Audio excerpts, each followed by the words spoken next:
ESPN 94.1 FM and AM 930 present The Drive. Winner of the 2024 West Virginia Broadcasters Association Excellence in Broadcasting Award for Best Talk Show.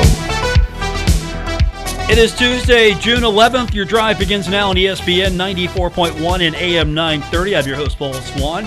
We've got a pretty special show for you today. Of course, the Cold Cats are back in action. Looking forward to that.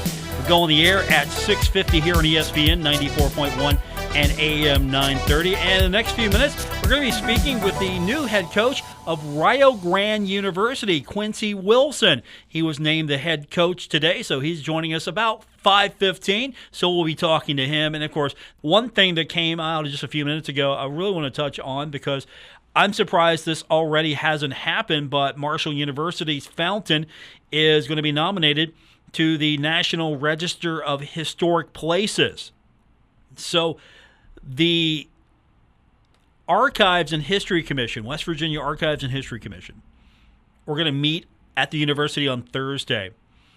And I don't have to explain what the fountain's about. For those of you maybe stumbling upon this for the first time, maybe on the podcast, or you're a new listener, you don't know everything.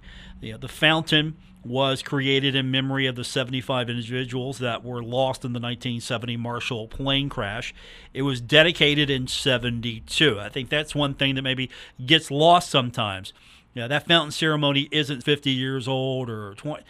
A lot of people get that number mixed up sometimes. So the fountain ceremony really started picking up steam later on, but the fountain was dedicated in 1972. And so it's expected to be nominated to the National Register of Historic Places. If approved, the nomination would go to the federal level for a review. And if it happens, it would mean that the fountain would be included on the National Register. It would formally acknowledge its historical and cultural importance and provide national recognition. I think it's going to happen. We'll find out. That's coming up on Thursday at least. That's when the Archives and History Commission will meet. I thought that might be something that was already on the historical register.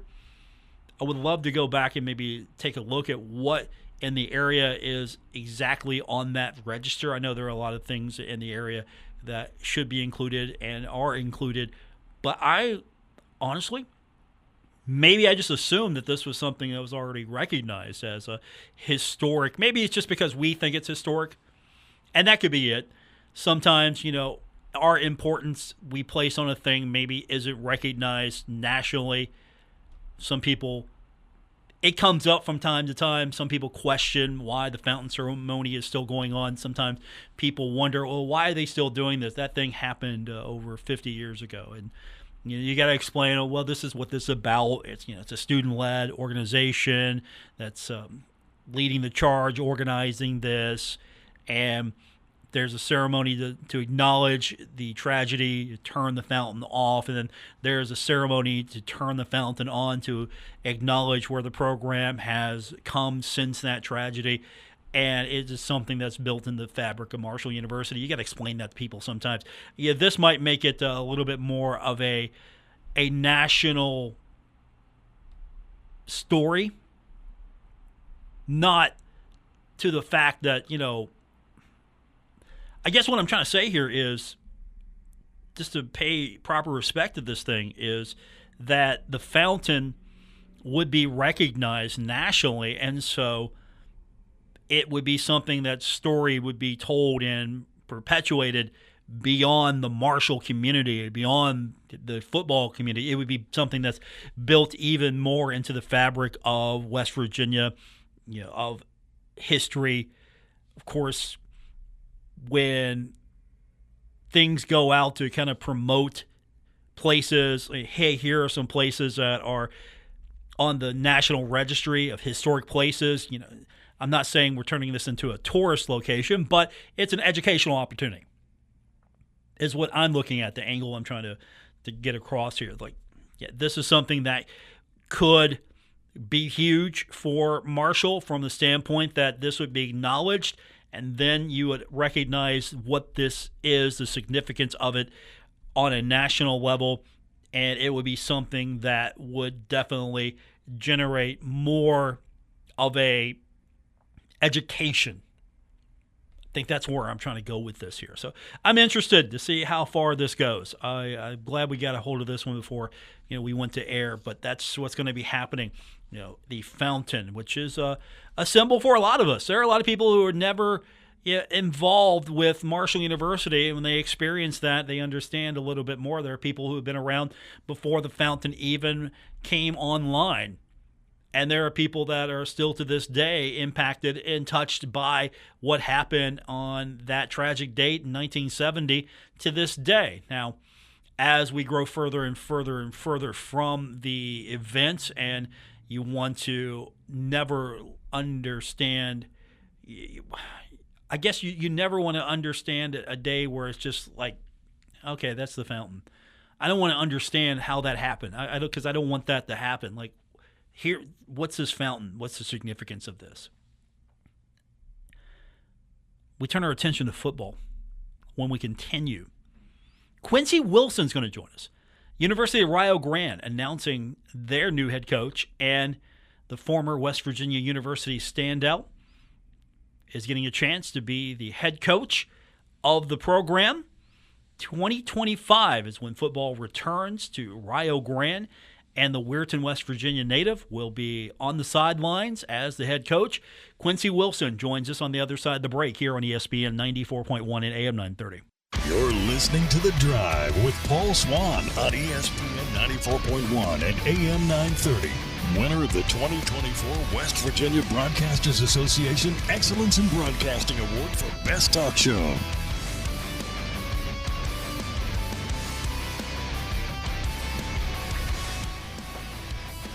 Welcome back to today's edition of The Drive here on ESPN 94.1 and AM 930. In a few minutes, we're going to be speaking with the new football coach, Rio Grande, Quincy Wilson. Quincy, of course, a former standout at West Virginia. He's going to be taking on the job of building a football program, a program that has been dormant for a long time at Rio Grande. So he'll be with us on the program in a few minutes. Until then, we'll get your text in, 304-396-TALK, 304-396-8255. Texter wrote in and said, Paul, can you talk about how the Coldcat players are paid and why it's important to support teams in these types of league? That's a good question. Thanks for the text. I think it's important because, one, this exposes more players to Marshall University. First and foremost, this exposes. How many times have you wondered, how can we get players to come to Huntington? Well, now they come automatically, and they get to see the facilities. They get to see a little bit of Huntington and get an idea. So if there's a player out there that maybe is looking to improve their lot in life and they think that they can go to Marshall University and they see what the facilities are about, they think that this is a good opportunity for them. They might make a play to come to Marshall University. Also, it's a great way for players that maybe need a little bit more development and need more opportunity to go about, honestly, getting that experience. That's the big thing here. Opportunity to go about getting that experience, becoming better, getting seen, getting exposure to hopefully really good instruction, because these are former major league players. These are professionals that are now instructing these athletes, and they're getting paid as well. It's a paid opportunity. I mean, as part of the organization, Marshall players can be on this team. So you can have a few Marshall players on this team, and you can also get them paid. I'm not saying this is going to be the ultimate hook as far as name, image, and likeness is concerned, but this is the opportunity I think is before us to see these student athletes get an opportunity to play some baseball, brand new ballpark, get paid, and of course we've got summer baseball back in Huntington. Speaking of things that are coming back soon, football coming back 2025, University of Rio Grande, and joining us now on the program, standout for West Virginia University, native of Weirton, West Virginia, and of course, all-around nice guy, new head coach Quincy Wilson joins us on the program. Man, congratulations. Well, I appreciate that standout part, my brother. Thank you. I'm excited for you. Of course, you had a successful career at West Virginia. You've played professional ball. You've been in the coaching ranks, trying to build yourself up, get to this point, and now you're finally here. You're the head coach of a program, but it's a program you're going to have to build almost from scratch. What was the challenge for you, and why did you want that challenge? Well, first and foremost, it's the opportunity that the university, it's the relaunch. So obviously, they play football. The last game I believe was 1949. So, and the hunger's there, and just everything being in place, with the new dorms and the field house and the stadium here in a couple of years. Everything it checked all the boxes. And being like you said, I've been around the ranks. I've gotten to be around some great coaches. I have some great coaching mentors. And, when I bounced that idea off them, they said, if you even have to ask, you already know. So, once I was able to interview with them, on campus, I told them I shared my vision with them and, how we wanted to build it, the type of men we want to bring to coach and the type of kids we want to get on campus. And they thought it was a good idea as well. So I'm just happy to be the coach for the rebirth or the relaunch, as they say. Now, I wasn't aware of this. You were in a situation where you were trying to help start a program initially, and it didn't work out, and it's because everything that you just mentioned that Rio's got in place wasn't in place for you, and so it kind of fell on its face.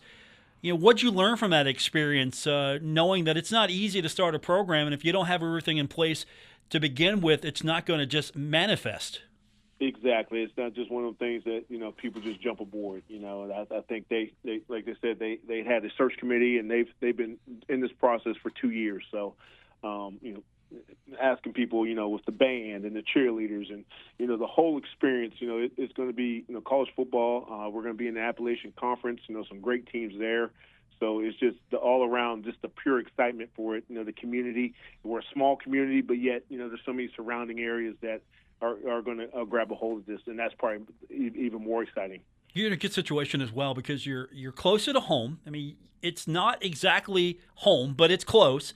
You can get to Weirton if you want to, so you're good there. At the same time, you want to go regional, and so that means you can reach out to Huntington, you can reach out to Charleston, you can reach out, in Ohio. You've got a huge circle you can reach out to. And, of course, your name carries some weight in the state of West Virginia. I mean, you're just a Kennedy Award winner. I mean, you're just that, right? That's okay. That's an okay honor. That's not bad. They give it out a couple times, but who's counting? Yeah, that's a big deal. I mean, you win that. You have a standout career at West Virginia. You follow that up, trying to learn as much as you possibly can, not only as a professional player, but then going into situations where you can learn how to be a coach. And they didn't forget about you. I mean, we just didn't forget about you. You didn't just go away. You've been around. So, how much weight will that carry, and how will that help you as you try to build this team? Well, it's gonna that door will be open. A lot of times you're trying to get the people, and those doors are closed, or they give you the runaround. When someone calls or you text somebody, they're hitting you back, and then once we get to talk to them, and you talk about the mission we're going to be on, trying to develop the kids at the highest level, not just on football field, but academically, because this first year, obviously we won't be playing, so this first year in the classroom, first semester in the classroom, is going to be important. But we get a chance to develop that brotherhood, and then we bring in our next guys. I'm gonna lean on those guys to kind of teach those guys, the ways. And that's how I was with Coach Rod, and he's like, seniors lead. We won't have as many older guys, but, you don't have to be a senior to be a leader. If you just have to have, the right mindset and make sure that, you're doing what you have to do every day. Our guest, brand new coach of Rio Grande, Quincy Wilson. So what kind of kid are you looking for? What's that culture going to be like under you?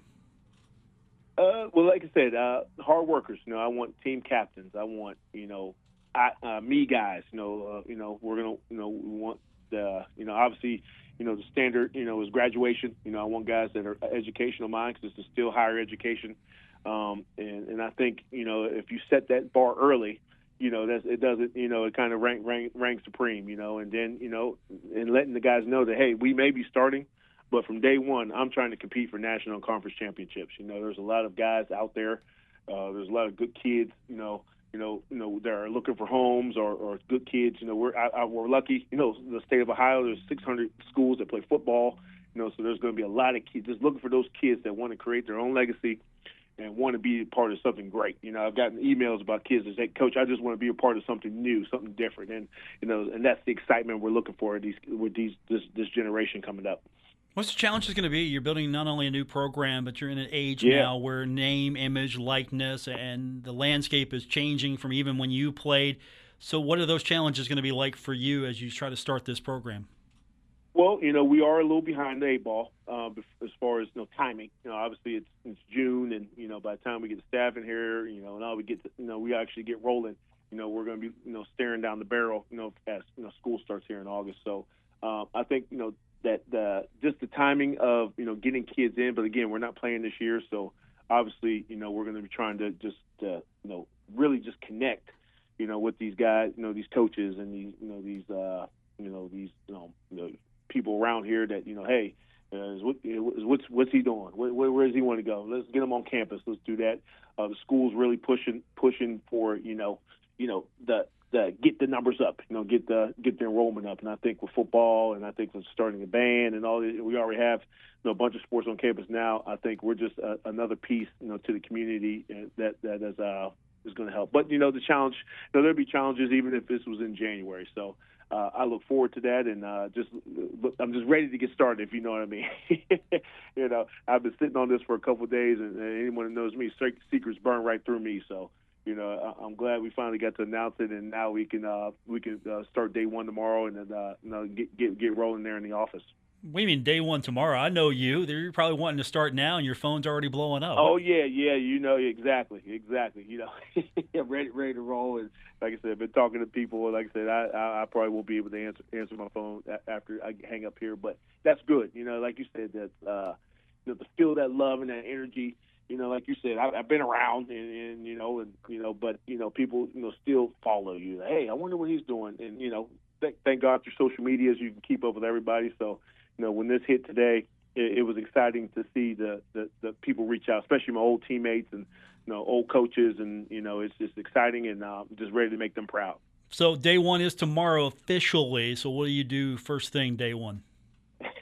Probably get an ID and a parking pass, and get all that as they say, the red tape stuff done, and then start making calls. Like I said, I'm sure there's through social medias and through Twitters and all that kind of stuff. Obviously, I was a recruiting coordinator in Fairmont, so I can officially start reaching out to guys and seeing what their plans are, and try to set up visits. We're going to do some camps here in July, I believe July 14th and July 21st. So get some eyes on some 25s as well. And, just go to work, put our head down and go. Get a staff hired. Got some great people in mind. Hopefully now, like I said, with this being official, we can start locking that stuff up in the next couple of weeks. I was going to ask you, anybody in mind that you can share? I know you probably have a few people already you've talked to, but what's that looking like? Well, you always put out feelers. Like, hey man, and obviously this time is not the normal hiring cycle, as far as coaching, but got some good bloodlines, made some good contacts, and like I said, now that I'm official, now I can really talk numbers and this and that, and see if we can really get some people locked in. Is it going to be guys that you know, or is it going to be guys that kind of are a mix? I know them, or I know of them. They've got a good name. They can bring something. Have you even thought that far? Or are you just trying to maybe build a family? Yeah, and that's the thing. Like I said, your normal cycle. Say this is November and December. There's hundreds of people you can. But definitely leaned on a couple of my coaching buddies. Hey, a guy. This. That. Obviously, some contacts with guys that I keep in contact with, with that. So, it's a little mix, a little bit mix of not. But then, obviously, even guys you don't know, you get them on the phone and you ask them, what drives you, what's your passion? Are you a teacher or are you just a coach? Because obviously at the NAIA level, it's about development. We're going to have to develop these kids. We're not going to get the finished product. We're going to have to get these kids, see the future. And expect more of them than they expect from themselves. Was that the attraction truly, though, this being at the NAIA level to start out, to develop a program, develop yourself? I mean, because it feels like, as you develop this program, you're developing yourself as well in your next step. Right. And, like I said, I mean, people, obviously, NAIA is not as much common, but we've all started from there. If the Fairmonts, the West Virginia, everyone's kind of started in NAIA. So the origins have been around forever. So I think, educating, this generation maybe about that and just telling them, hey, we are a scholarship program. We are a football team. We can go play some of the big boys. Obviously, most of our basketball, softball, they go, scrimmage or exhibitions. I think I've seen they were in Kentucky last year. So, so we're going to be able to give these kids an experience that maybe they wouldn't have got that going at, an NBA school or, like that. So I look forward to, putting that stuff in place because that's one of my, recruiting pitches. I want to make sure your collegiate experience is the best. Also, that schedule is going to be, I'm sure, really attractive by the time it's said and done because, I mean, that's something that the area has been missing for a while. You said it in the release. Yep. Maybe if Ohio State's not playing, they're playing early, maybe some folks will come over and see what you're doing on an off night. Yeah, like I said, we got the little window of interest, so we got to peak that interest, especially local, really get these local guys, and, and that's where we get them. Hey, I've watched this kid play since junior ball or just peewees or, and then once we get them, they see the experience and they say, well, hey, I want to come back. So, like anything, we're going to really, really work hard, and we're going to make sure this university and this community is proud of us. My guest is the new head coach of the University of Rio Grande football program and, of course, a alumni of West Virginia University, standout there, Quincy Wilson, coming back to the area, going to be leading the program. You'll be on the sideline in 2025. I know the anticipation has got to be killing you. You can do all the work now, but you got to wait another season. That's the thing that I don't know how you handle. Well, it's cool because, like I said, we're going to be able to, really, we don't have to speed up anything. So we can really bring some guys on campus, get them here and see if this is a fit. And if it is a fit, like I said, I plan to get at least, 20 to 35 guys on campus for the fall just to kind of get the ball rolling so we don't have to, have that big a push in January. And obviously we'll bring guys in January and then we'll have our normal, signing cast in 25. So it's a lot. It seems like it's a lot. But, once tomorrow hits, it's going to feel like September, and then September is going to feel like February. So, we're going to make sure, we're crossing the T's and dotting the I's in the meantime and, making sure, we're filling the roster, but not just filling it to fill it, make sure we're filling it with there. Because, like I said, I plan on competing from day one. And, I think, Ohio, we couldn't be in a better place for that. There's a lot of great kids, across the board from quarterbacks all the way to kickers. And, I look forward to recruiting those guys and getting them here and showing them what we have to offer. I'm just curious, in the time in between the first game that counts on the record, you're going to be putting exhibitions on, I'm sure, scrimmages. Right. You're going to be doing that a lot. Just how was that process work? Because you've been through this already once. You have an idea how it works. But for those who are maybe following along for the first time, building a football program is going to be exciting for a lot of people. How does that work? We'll have the chance this year to play JV or exhibition games. So be it to be in NAIA, obviously we could play JUCO or D3. D3 has a great system in place now. Biggest key for us is getting the bodies up front. So if we can bring enough bodies up front to get through. Kind of I'm calling it like a spring roster. Usually in spring, your roster's down in high 50s and into the 70s just because of seniors graduation or the newer transfers. So if we can get at least 45, 50 kids on campus, I think we'll be able to play. Not a full schedule by no means, but I would like to at least play 3 games to kind of keep the interest. Number one. And B, let's see what we have, and see what we got to get, see what we got to get, in the portal, obviously in January, and then spring, a normal spring. We'll have a normal spring practice and game, and sign our class. And summer, there's opportunities for our guys to stay here this summer, which is very, very, very exciting because I've been places where that's not been the deal. So like I said, everything's in place for us to have success, and I'm just excited to get started. Our guest, a standout at West Virginia. Also, there's an attractive photo of you right now floating on a couple of websites of you and your Bengals gear. Oh, man. Well, yeah. Hey, okay. All right. Sporting your number 35. They give analyze out for coaches, too, I hope. Modeling agencies are looking for a guy. I got you. Quincy Wilson, our guest, head coach of Rio Grande. This is going to be fun. I don't think in my life I've really been this close to a program that has started from scratch. I mean, high school you see that, but this is college. I think like you said, I don't think it's really hit me. And I think once we get on the road and get that, I'm gonna be like probably driving in my car and it's going to be. But hey, we are starting from scratch here. We have to order helmets. We have to order shoes. So that part's the most important. Design uniforms. We get to start new traditions, so it's awesome. Our president, they've given me the green light, obviously, to use my expertise, but I'm also going to lean on a lot of people. I've got some guys that have done this in other places, and hey, what did your first 100 days look like? What kind of guys were you looking for in coaching? What kind of kid? So a bunch of questions out there, and like I said, I'll be leaning on my brethren that's been through this, and and see what we got here this time next year.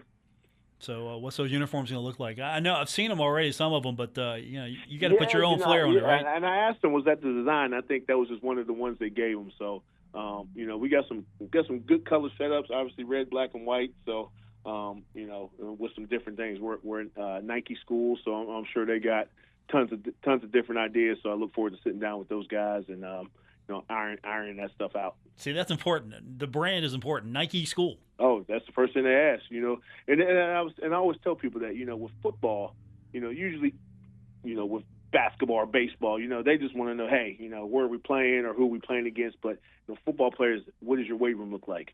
What does your stadium look like? What is our uniforms? Got to take a picture in the uniforms. So a lot of that, branding stuff is important. So to be able to say, well, hey, this is what we're doing, or this is what we're doing.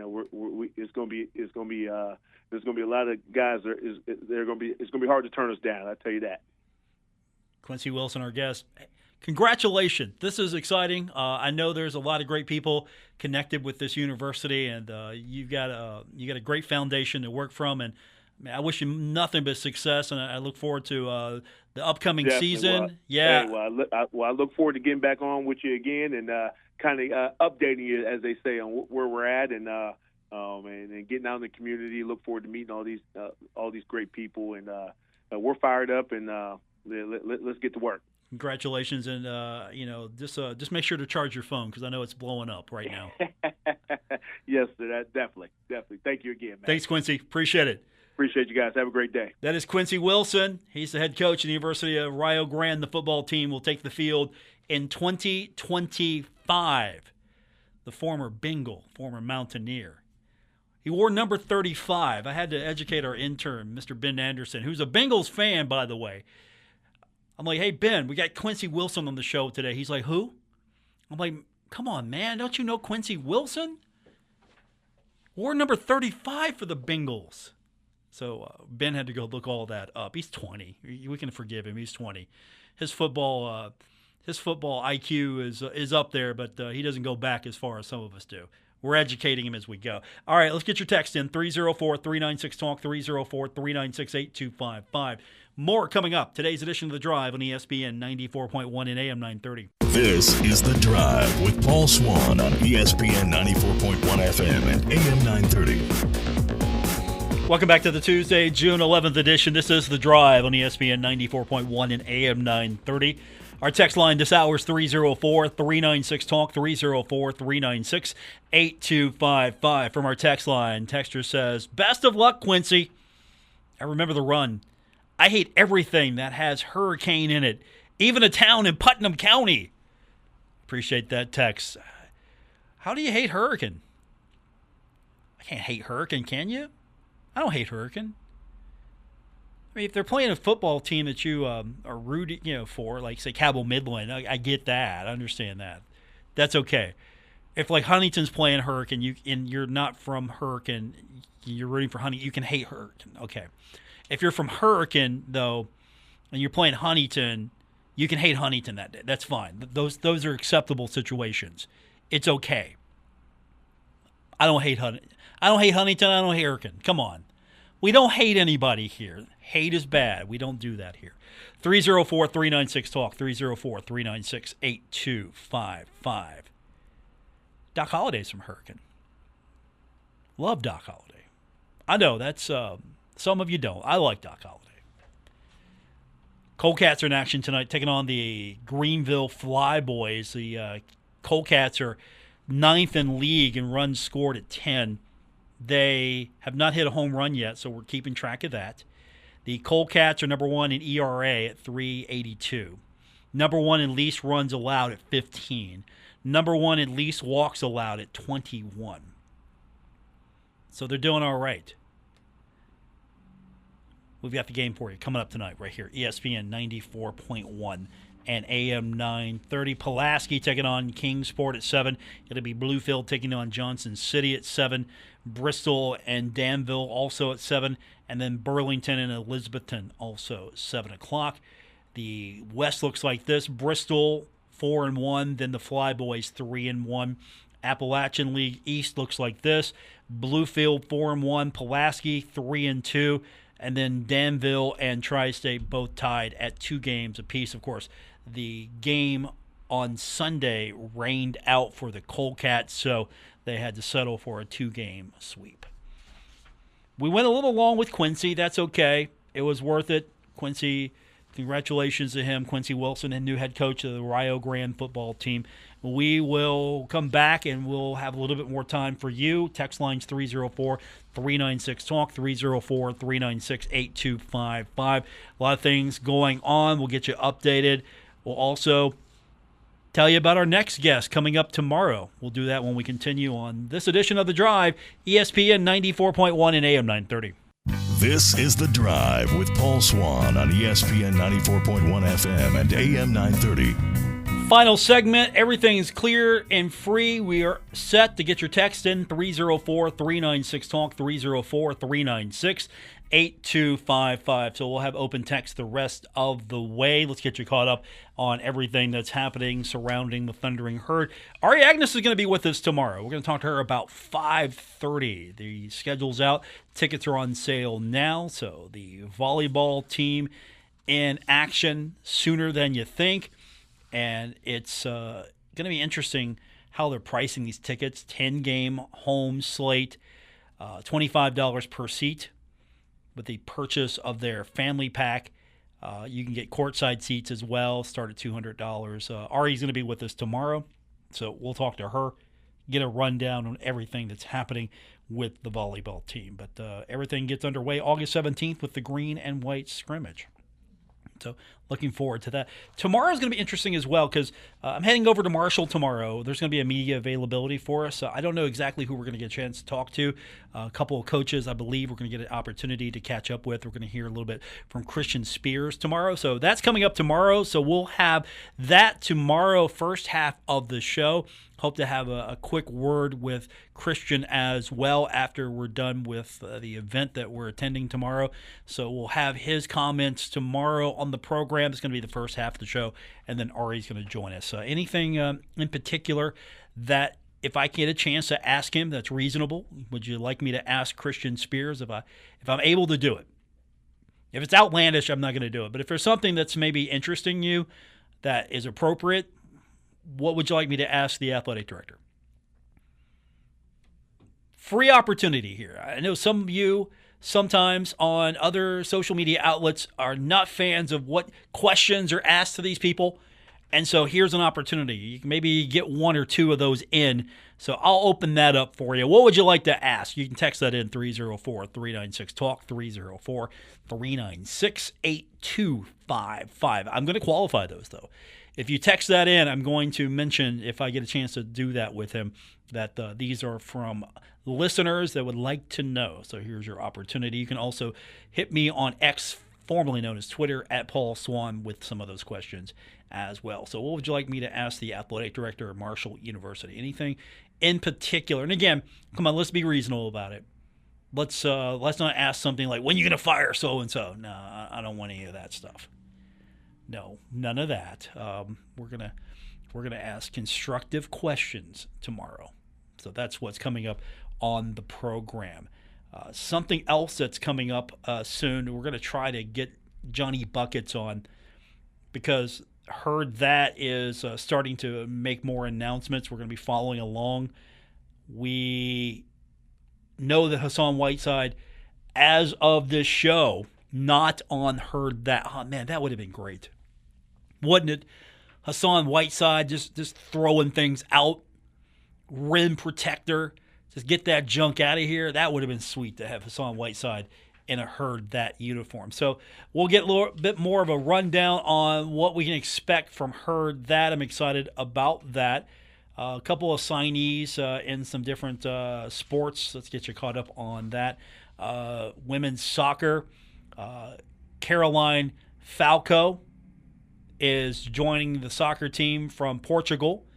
She is a midfielder. She's 18 years old, and she is the 13th signing for head coach Rafa Samos.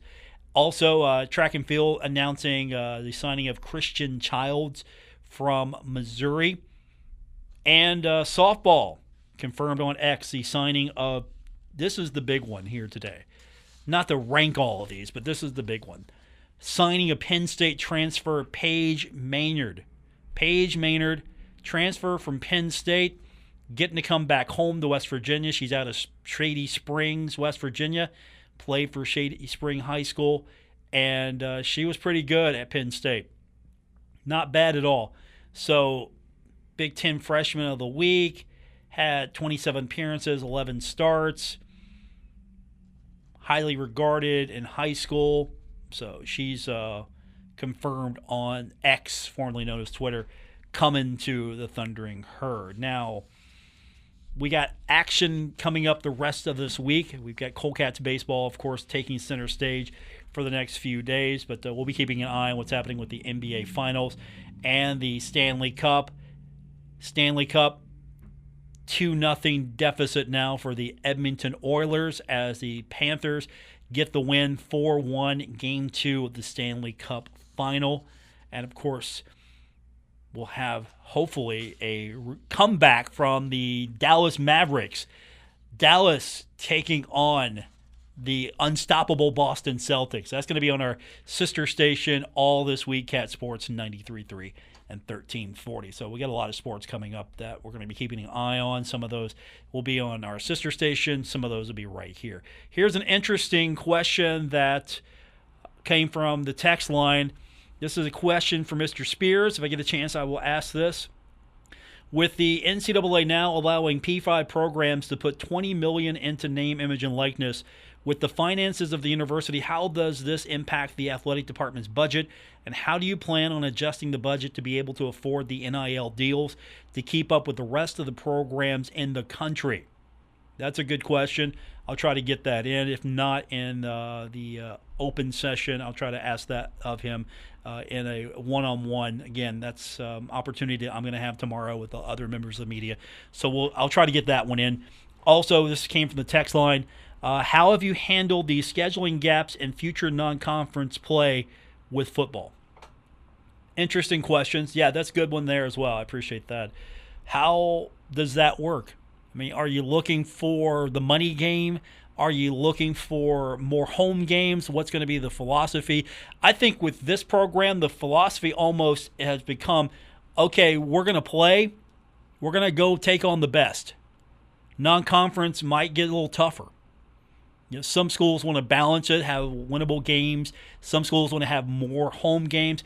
If you're a higher level program, you can dictate that a little bit better because it's more valuable for you to have that home game, have that inventory. For other programs, you make more money if you're going on the road. Of course, if Ohio State's in the mix, you take that game. Yeah, I think you always take a game for Virginia Tech. You look at these scheduling gaps and you're trying to figure out what makes sense. I'm not the biggest fan these days. You know, I've changed over the years on my opinion. I don't know if I necessarily like the really supposedly easy game to start out the season. I'd like to keep it at least, I don't know, maybe I'm going to say a competitive game. something that you might be able to. I mean, it's your opening game. You want to schedule somebody that you're going to get a workout from. I always want to have an opponent that's going to give you an opportunity to get better. Not a team that, okay, you're supposed to beat that team. I want a team that's going to stress you out a little bit. That might not be a team you should lose to, but at the same time, they're going to make you work for it a little bit. I always like that kind of game. I don't want to go in there with the attitude that, oh, okay, it's just Stony Brook. Marshall's going to beat them. And I want an opponent that's going to have a little bite to them, just a little challenge. Make something that makes sense on the schedule. From a fan point of view, I mean, I'm okay with having a challenging schedule and a non-challenging schedule portion. I get that, but I'm not that fan of, okay, hey, it's Marshall playing this opponent. I get it. Marshall at the one time in its career, in its institutional history, was the 1AA opponent that, tried to get those games. I get it. I understand where you're coming from. I would just like to see teams that I have a little bit more familiarity with, a little bit more of a connection with. I don't know, dig up somebody out of the Southern Conference if we're going to go that route that we know of. This is a familiar team. You see where I'm going with this? Give me something that's a little bit more. It was like that year. Marshall scheduled Catawba. Marshall was 1AA, and Catawba, I don't even remember what they were. It was like that revenge game. Marshall lost the Tangerine Bowl to Catawba, so he had to go get the revenge game. 30, 40, 50 years. I remember watching that game. It was just like a lopsided game. I didn't have fun. Okay, a lot of Herd fans have fun watching Marshall blow out somebody. I don't know if I had fun. That's going to do it. Thanks for tuning in. Back with you tomorrow here on ESPN 94.1 and AM 930. Have a great night, everyone. Retransmitting in glorious FM on 94.1 W227BS Huntington. This is 930 WRVC Huntington, celebrating 100 years of broadcasting.